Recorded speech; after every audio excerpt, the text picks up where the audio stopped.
dans le livre de Genèse, au chapitre 7,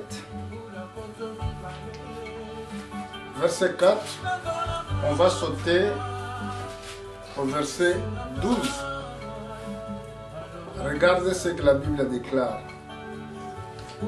Car encore 7 jours, et je ferai pleuvoir sur la terre 40 jours et 40 nuits, et j'exterminerai de la face de la terre tout être que je fais. Verset 12. La pluie tomba sur la terre 40 jours et 40 nuits. Que Dieu bénisse sa parole. Prenez place et asseyez-vous. Aujourd'hui, je voulais parler pour les chiffres bibliques dans les Écritures, comme nous prêchons le message prophétique.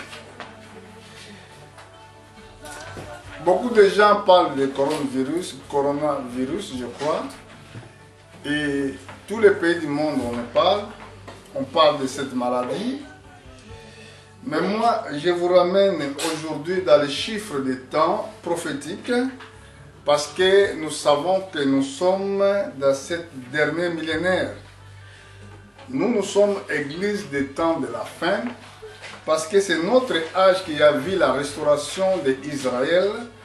Israël était restauré pays depuis 1948. Et Jésus-Christ avait parlé pour ces générations-là, quand il avait dit que la génération qui verra les figuiers bourgeonnants ne passera pas. Donc c'est nous sommes cette génération qui a vu les figuiers. Bon, là, aujourd'hui, j'essaie de décortiquer les chiffres quarantaine. C'est ça pourquoi Dieu avait décidé de détruire le monde et la pluie a été... Dieu a envoyé la pluie au temps de Noé pendant 40 jours et 40 nuits. C'est quand même curieux. Et Jésus-Christ, Moïse, il a resté pendant 40 jours, 40 nuits pour recevoir la loi, ou pour que Dieu lui donne la loi, cette loi mosaïque. Nous avons vu aussi David qui régna pendant 40 ans. Et nous avons vu aussi Moïse qui a fait 40 ans dans son ministère. Nous avons vu notre Seigneur qui avait jeûné pendant 40 jours. Ça, c'est que voulait dire quelque chose qui est mystérieux dans les chiffres 40. Nous allons essayer de décortiquer par rapport aux Écritures. Bon, aussi, la femme qui porte une grossesse, il fait 40 semaines pour avoir bébé. Donc ça voulait dire beaucoup de mystères chez les chiffres 40. Mais pourquoi aujourd'hui je les souligne? Parce que tous les chiffres qui sont écrits dans les Écritures, il y a une grande signification. Et s'il y a une grande signification, alors nous devons savoir que quand il y a un chiffre 40, ça nous montre quelque chose. Bon, regardez un peu, depuis que Jésus-Christ a monté au ciel, ça fait déjà 2000 ans. Bon, si nous prenons 2000 ans, nous les divisons avec 50, qui est le chiffre 50, c'est le chiffre de jubilé. Donc, jubilé, c'était le temps et que les prophètes, donc les prisonniers étaient relâchés. Ok? Prisonniers, libre. Bon, là, Bible dans le livre d'Isaïe, c'est écrit: au temps de la grâce, je t'exaucerai. Ça veut dire 50 ans. Le Saint-Esprit aussi, au jour de Pentecôte, il est venu dans 50e jour après la Pâque. Ça veut dire, tous ces chiffres-là, il y a une grande signification. Bon, si nous prenons l'an 2000, depuis Jésus-Christ a monté au ciel, nous les divisons avec le chiffre 50 comme la rachat, le chiffre de jubilé, ça va nous donner 40 ans. Et 40 ans, il y a quelque chose qui se passe. Moïse avait fait le ministère de 40 ans. Donc 40 ans, après son ministère était fini. David était régné 40 ans. Après 40 ans, son ministère était fini. Et nous aussi, depuis que Jésus-Christ est parti au ciel. Donc, en prenant, en le divisant avec 50 années, au chiffre 50 des jubilés, ça nous donne 40 ans. Au 40. Et cette 40, ça nous montre que le monde, il va connaître la fin. La fin est bientôt, mon frère. Même les gens, ils vont à l'église pour prier. Même nous allons dire que le virus il ne va pas intervenir dans ma maison.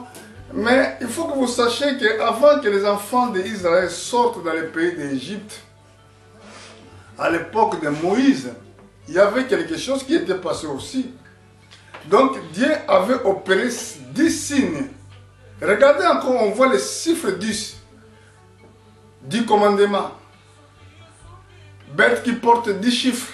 Tous, il y a des significations par rapport à chiffres. Mais là, je parle, il y avait 10 fléaux aux signes qui étaient passés dans les terres d'Égypte.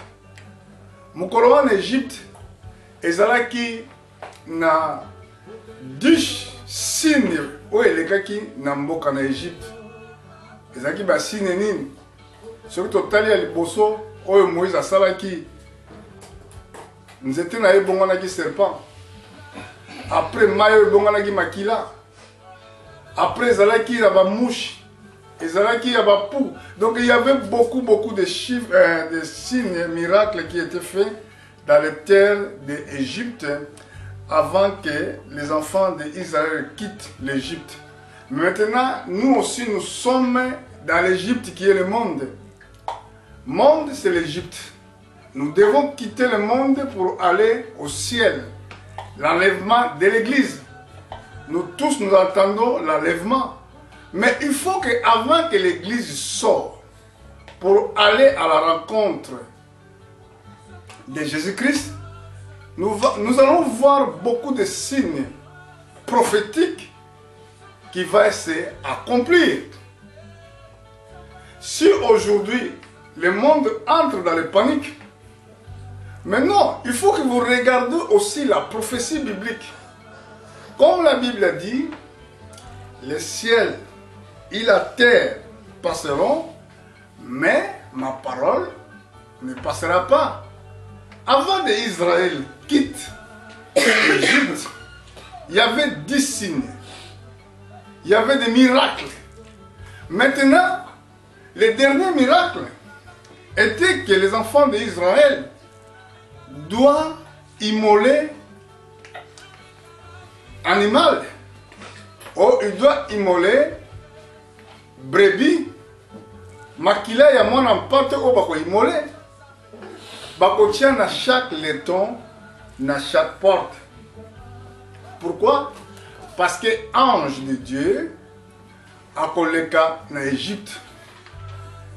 Ndaku nyoso tu oya komona makila, il passera par-dessus. Donc, esengele ki liboso balia mwana mpate.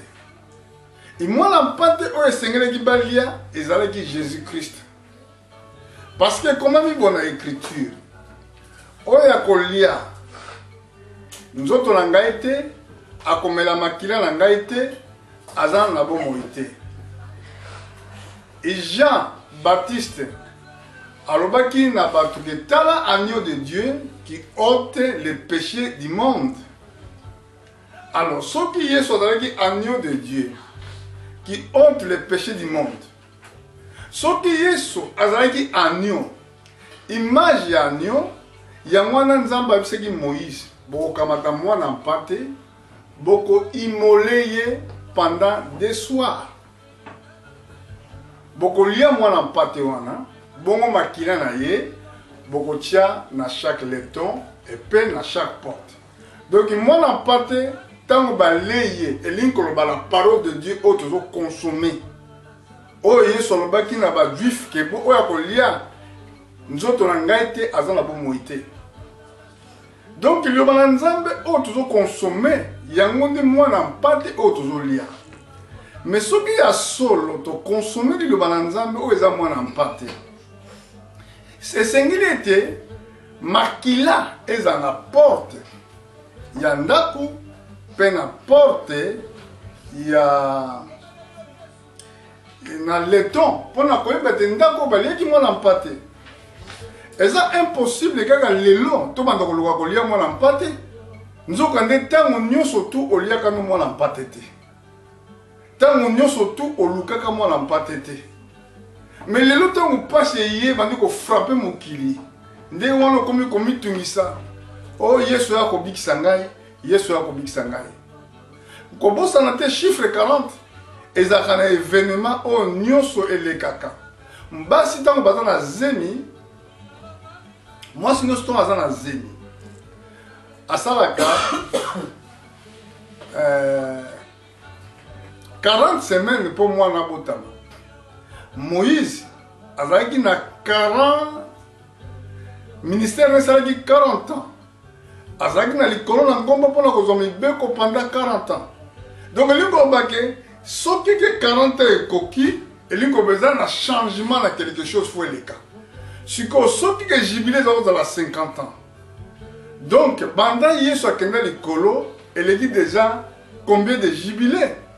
Ce qui tu peux diviser par jubilé wana o eza koleka chaque 50 ans na 2000 o to kutem na banda Yesu akenda likolo et puis biso 40 ans et ça tout à fait normal et que église o ya lelo et que na temps ya suka mais pour que na temps ya suka nde tozomona ba signe bandi mais o ezaka ba bandeli eza ebandeli ya plus dur koya tala ba signe autant le bandi même bato mbongo bazana mayele suste même ba mikondi bazana mayele te soki toke na mukanda na jeunesse ou bien na exode et si quand que Moïse azali ko opérer ba signe chaque fois tant azali ko opérer ba signe wana Pharaon azali ko bengisa ba magicien. Tant que les magiciens ont bengisama, liboso ya Pharaon, bazali ko répéter kaka ba même signe oyo Moïse azali ko sala. Mais comment qu'à un moment donné, même ba magicien bazali sous na pouvoir te. Yango tozomona lelo mokili. Ba konza mokili oyo. Ba sala pacte na monde ya ténèbres. Ba konza mokili oyo. Ba sala pacte na monde ya molili. Tango nyonso bazo sangana pona ko étudier mais moko na bango te azolinga ko consulter nzambe ko yeba ete pona nini ba signe oye ezala ba footballeur ezala bato bazana ba grande société ezala ba riche lelo biso nyonso tokangani na bandako mutu akobimaza susute pona nini bato bazo banga liwa entre temps bazo banga liwa ya nzoto. Mais ça na liwa moko eza plus dangereux eza liwa ya esprit ya mwana ndeko molingami kobanga kaka te ke ona zali kobanga pona kokufa mais loko malamu kosala koyamba Yesu tandis que la grâce est là o ezali avertissement ya temps avant l'enlèvement parce que le kola monde to ebandi kokende na tribulation le kola mokile mando kokende na kati ya tribulation. C'est que la qui s'est enlèvement à l'église est prêt. Il y a mon appel qui bino ndakisa il y a chiffre 40. 40 ans tant on y a ko ksama elinko ba eza eloko moko zo ko botama. Moi si soka duzemi tant que sali et sali combien de semaines qu'on a dans le et ça la 40 semaines. mwana fa botama ministère ya Moïse esalaki 40 ans esilaki ministère royaume ya David esalaki 40 ans esilaki Yesu pe avant bana ministère asalaki 40 jours na prière. Moïse avant après sa loi asalaki 40 jours. Donc le chiffre 40 prophétiquement est très important. Alors si on a un calcul na un jubilé et ça a 50 ans on a relâché l'esclave. Bon si on banda que l'esclave a qui relâché chaque 50 ans banda yesu akenda likolo, ça fait maintenant 2000 ans. Na 2000 ans ce que divisons par 5 et qu'on peut ça yo 40. Donc elin kolobake temps et coquille pour l'enlèvement, temps et coquille pour être église ezala enlevé. Yango wana eloko eza important esengela qui était to consommer nani faut to consommer moi na pâté, faut to consommer agneau pour to kuta na makila na baleton il apporte. Alors ce qui to consommer makila te, ce qui to consommer agneau te to kozala na makila te. Nzokande Satan tango ya kolinga ko ndenge azo détruire bato na maladi oyo bazo détruire l'esprit oyo ezosala makambo eza besprit wana mpe ezomona ndako nini oyo eza na makila parce que soki ndako eza na makila besprit wana ekopase par dessus. Donc ndako oyo kaka babomaki agneau esika makila eza okutana bongo makila ezali baptême à Saint-Esprit parce que la vie de la chair ezakati ya makila. Baptême à Saint-Esprit ekoya kaka epai na yo soko yokaka liloba, soko bangaka liloba, soko tamblaka na liloba. Nde baptême à Saint-Esprit ekoya epai na yo ndeko na ngai. Yango makambo na zoteya ezaka te poto te yo tozobanga o te coronavirus ndenge na zoka toza non yebaka mingi ezoya à part oyo mosusu ezoya na Égypte elekaki 10 fléaux oyo Moïse asalaki et Apocalypse ezoyebisa biso eza na ntango baange bakosone batrompete ya calamité mokili ekoplonge na véritable problème. Lelo ntango epesameli yo ndeko na ngai ntango ozoyoka mongongo na Yesu lelo à travers basali na ye nana yebi soki eza ba message ya suka ozoyoka lelo peut-être enlèvement ko intervenir lobi mais lelo loko ozovivre nani sala attention na oyo ezoleka komona yango te lokola par hasard et que 5 continents nyonso to bazala komitungisa na fléau moko ezofrape mokili ozomona malgré que bakomi elobi ke ange ya nkolo tokotala makomi wana nakanisi kuna mpe na okendanga na suka mpo eza kaka kolendisa mpona kolendisa libota na Nzambe mpo toyeba kotenir ferme pendant tozoleka na épreuve oyo na mokanda na psaume bible obi na biso loka motuya na psaume chapitre 91 na bato oyo bazali kokonsome Jésus na ndako na bango na bato bazo kolia pain de vie bato baza consommer Yesu lokola agneau de Dieu nde kaka bango bakozala makila wana yango wana diable azo reconnaître soki diable azo reconnaître na makila wana tala ndenge makomi elobi na biso na ba certaines choses. Toza na psaume 91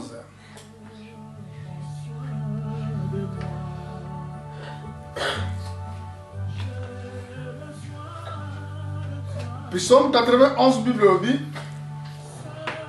celui qui demeure sous l'abri de très haut repose dans l'ombre de Tout-Puissant.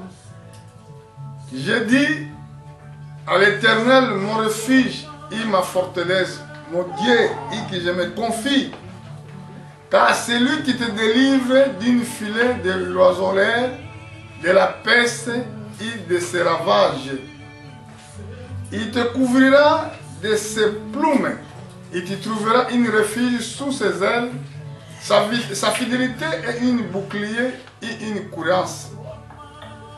Tu ne craindras ni la terreur de la nuit, ni les flèches qui volent de jour, ni la peste qui marche dans les ténèbres, ni les contagions qui frappent en pleine midi. Que 1000 tombent à ton côté et 10 000 à ta droite, tu ne seras pas en terre. Voilà la Bible bindemwana. Parce que batu on va consommer agneau. Batu on va makila na Yesu. Kati na mitema na bango. Kolobateka ngana zali na makila na Yesu. Makila na Yesu ezali l'esprit parce que l'esprit on le voit même pas. Okozala makila kaka soki ozana Yesu. Soki ozana Yesu eliko ba o consomaki agneau parce que Yesu Christ azali agneau de Dieu qui ôte le péché du monde. Bon soki azali agneau auto biso to consommer. Remarquez yango lobaki na Jean chapitre 6. Alobi oya kolia nzoto na ngai te. Oya komela makila na ngai te. Azana bon moi te. Siko pona kozana bon moi esengili olia nzoto omela makila. Nzoto ezoko signifie parole de Dieu. Makila nde baptême ya Saint-Esprit. Alors soki yo oyokaka liloba na Nzambe te, ondimaka yango te, tango makila na Yesu eza na efficacité te. Parce que makila wana eza makila te omona na misu. C'est l'esprit de Christ qui a couvrir ndako na yo, couvrir biloko nyonso za nango. Yango na siko atotangi, c'est lui qui demeure sous l'abri de très haut. Donc il y a besoin de demeurer dans l'abri de très haut. Il repose à l'ombre de tout puissant. Parce que avant qu'on repose dans l'ombre, il y a tout puissant qui est Dieu. Je dis à l'Éternel, mon refuge. Wana nzamba za refuge na. Et ma forteresse, mon Dieu, et que je me confie. Oko confie na tango nini? Tango trouble ezali. Tango mabeye na mboka. Tango problème ezali na mboka. Nde tango zo tia confiance parce que banda tango nyo surtout vi na yo o vivango na Yesu Christ. Car c'est lui, et ça la singulier, qui te délivre du filet de l'oiseau l'air. Donc, Satan a posé un filet. Mais moutako ko délivrer quand un filet wana, c'est Jésus-Christ. Balobi lisusu, de la peste et de ses ravages. Vous voyez? Donc peste. Oh, tout le monde a coronavirus, c'est nini? Peste. Na ravage nango. Mais ceux qui ont la Yesu, on la délivrer. Et comment il dans verset 4? Il te couvrira de ses plumes. Il te trouvera une refuge sous ses ailes. Sa fidélité est une bouclier et une cuirasse. Alors tu ne craindras ni la terreur de la nuit. Mouton dans le Nzambe, il craint pas la terreur. Ah, Bible le bien moi, la terreur de la nuit. Bana bazo terrorisme qui n'a pas bandoki. La terreur de la nuit. Tant que tu l'as la kawana. Bandoki musala ban comme ma terreur pas na batu. Ko fina batu. Ko nyoko la batu. Mais yo tant que na Yesu, tu ne craindras ni la terreur de la nuit, ni les flèches qui volent des jours. Pour exemple, la flèche mususu. Yo za musika. Okokuta na Congo. Okokuta na wapi. Okokuta na Amérique. Mais, bako lancer flèche. Et que de tendre kaka yo. Ba flèche est bien de tout le monde besoin kende. ata aucune hôpital solution vous en avez. Ata aucune grosse solution vous en avez. Pour être, ils ont flèche moko va adresser contre yo. Et c'est que tu as un combat moko, ils sont terrible. Yo kobanga ngote, ni la peste qui marche de la ténèbre. Ils ont une maladie mususu. Oyo bazo boaka na butu. Tango bato balali bazo boaka ba maladie. Et puis, ni la contagion. Moi, je parle de contagion qui frappe en plein midi.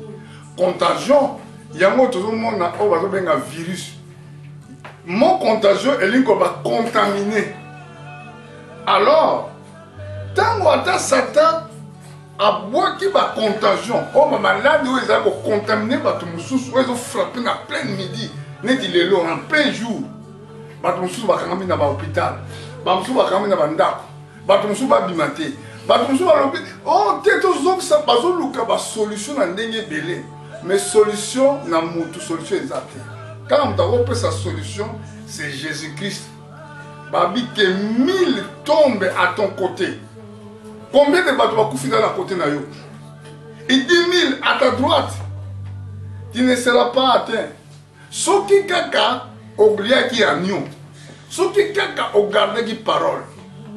Mais comme ça, tu es comme un mondimi. Mais il faut un mondimi. Mais nous avons besoin de comprendre le bon la mutema. Mais ce qu'on bon le mutema, oh oui, mais on a le balanzambe.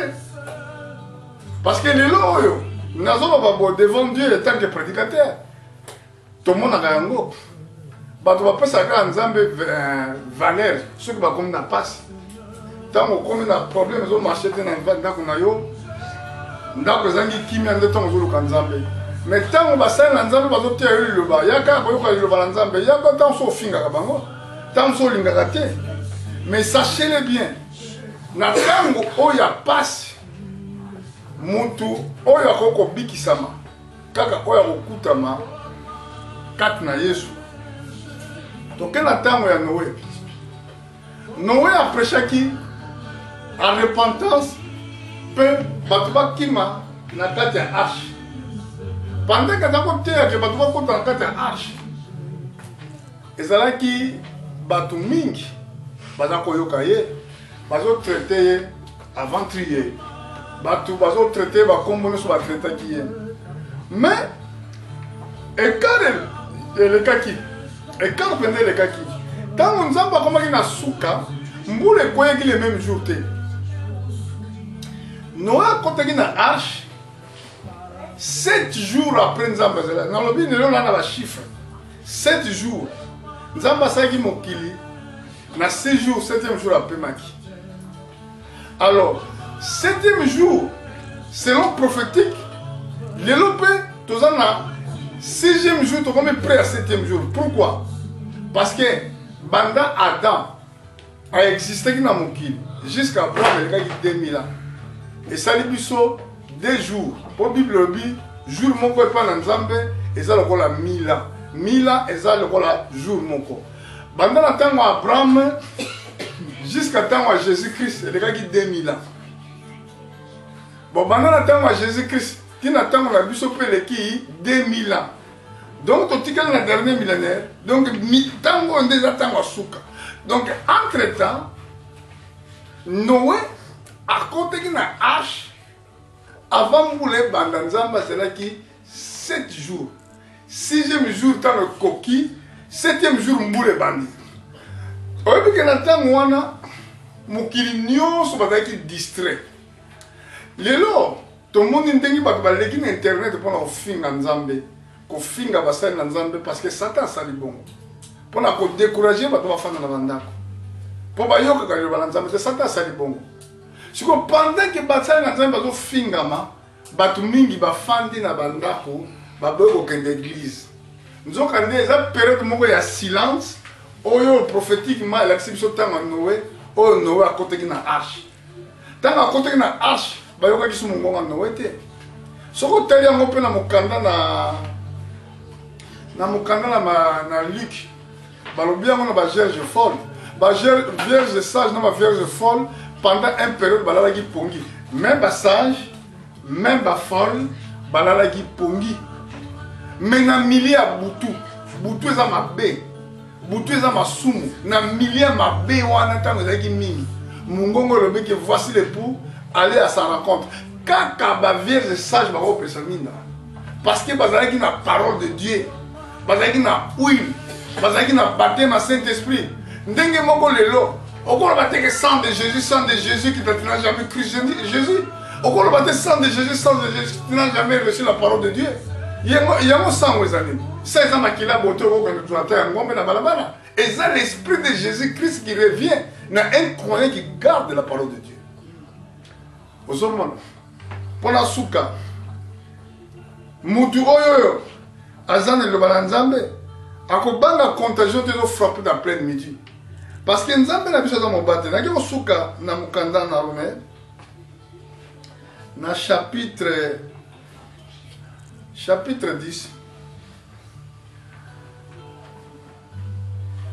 Chapitre 10. Oh bien, oui, je crois chapitre 10. Donc, il était là dans Romain.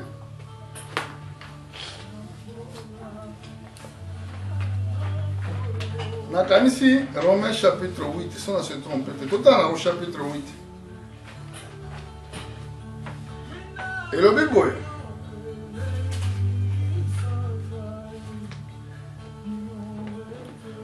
Dans verset 9, le Bible. Pour vous, vous ne vivez pas selon la chair, mais selon l'esprit. Si, du moins, l'esprit de Dieu habite en vous.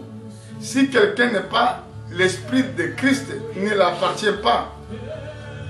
Ici, Christ est en vous. Le corps est vrai, est mort à cause du péché. Mais l'esprit, il vit à cause de la justice. Total, verset 11. Si l'esprit de celui qui a ressuscité Jésus-Christ entre les morts habite en vous, celui qui a ressuscité Jésus-Christ entre les morts rendra aussi vie à vos corps mortels pour son esprit qui habite en vous. Ce qui que l'esprit en colo et fandi katnayo, même au koufi, esprit wana et qu'on peut sa vie na corps et mortel. Alors, tout qui bien. Avant que Makila ait un laiton, ait un porte, il faut consommer agneau. Agneau, il faut consommer Jésus-Christ. Jésus-Christ est en consommer et Makila, et vous allez automatiquement na porte, automatiquement na laiton. Porte, laiton, que voulait dire c'est ton cœur. Bongo et komami na mukanda na Jean chapitre 14.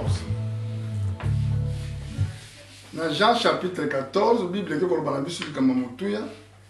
Et le belo komoko boyeke. Soki tolande mukanda na Jean. Et le biboye. Soki boyoki, si vous m'aimez, gardez ma parole. Mon Père vous aimera, nous viendrons vers lui, nous ferons notre demeure. Au moins soki mutalingi liloba pe azobomba liloba nzambe azoya kati na moto oyo pona kosala demeure.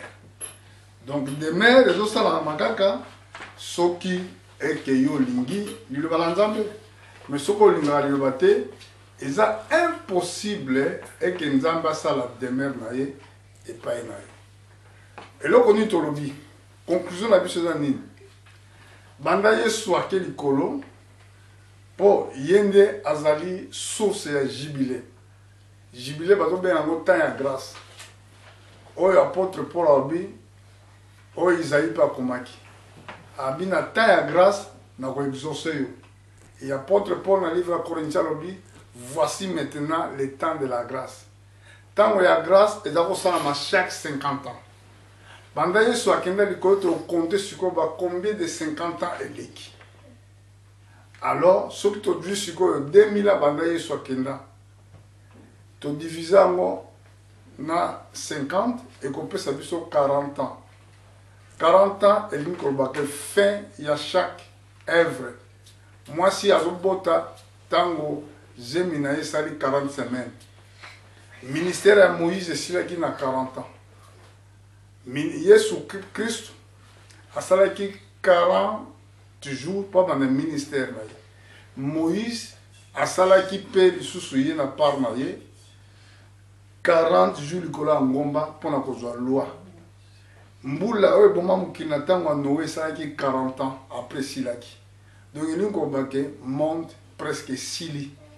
Yango tobandi komona bacontagieux oyo Bible elobilaki ebandi kofrappe humanité. Ntango bacontagieux oyo ebandi kofrappe mokili elakisi ke départ ya église épouse na enlèvement ekomi prêt. Lokola départ ekomi prêt, kaka ba oyo bazalaki prêt.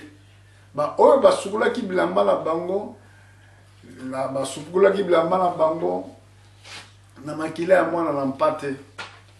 Ba oyo babatelaki bomoi na bango, baboya kosangana na mabe, baboya kotambola ni na gauche ni na droite, bandima ko souffrir pour na ko garder parole de Dieu. Kaka bango nde bakozala prêt na mokolo wana. Lelo pe lokola likambo wana na yete. Tango zo vivre na so zo kanga siko zali yamba Yesu. Bongola motema na yo. Soki moya ko benga biso zali benga biso. Soki na no juli batisi te jwa li batisi. Banda lelo banda ko sala réconciliation na Nzambe. Poete mokolo dernier la kokota ba porte ekokangama. Pona lelo ngana ebisio ke Nzambe pambula yo. Tokozonga mokolo mosusu. Soki Nzambe alingi, soki toko vivre ka mokona lobi, toya komema susu sa malamu. Que Dieu vous bénisse.